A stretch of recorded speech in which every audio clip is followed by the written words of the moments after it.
भगवान ने कुत्तों से कहा, मैं तुम्हें 20 साल का जीवन दे रहा हूं जिसमें तुम्हें दिन रात भौंकना है। कुत्तों ने कहा, 20 साल बहुत ज्यादा है, आप हमें मात्र 10 साल की जिंदगी दो। भगवान मान जाते हैं। फिर भगवान बंदरों से कहते हैं, मैं तुम्हें 20 साल का जीवन दे रहा हूं जिसमें लोगों को तुम्हें हंसाना है और खुद फान करनी है। तो बंदरों ने भी कहा, 20 साल बहुत ज्यादा है, आप हमारी उम्र भी कुत्तों की तरह 10 साल ही कर दीजिए। भगवान फिर से मान जाते हैं।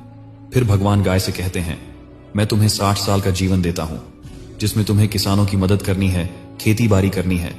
फिर गाय कहती है, 60 साल बहुत ज्यादा है, आप हमें केवल 20 साल की आयु दीजिए। फिर से भगवान मान जाते हैं। फिर भगवान मनुष्य से कहते हैं, मैं तुम्हें 20 साल की आयु दे रहा हूं जिसमें तुम्हें हंसना है, खेलना है और खूब मस्ती करनी है। फिर मनुष्य ने कहा, सिर्फ 20 साल। आप एक काम करिए, मेरे 20 साल और कुत्तों के जो बचे 10 साल है और बंदर के 10 साल और गाय के जो 40 साल है वो भी दे दीजिए। भगवान मान जाते हैं और कहते हैं, जैसी तुम्हारी मर्जी।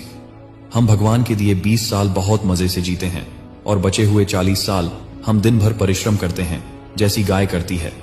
फिर बचे हुए 10 साल हम बंदरों की तरह कूद फान करते हैं और आखिरी बचे हुए 10 साल हम घर के बाहर कुत्तों की तरह बैठकर पूरी दुनिया पर भौंकते हैं।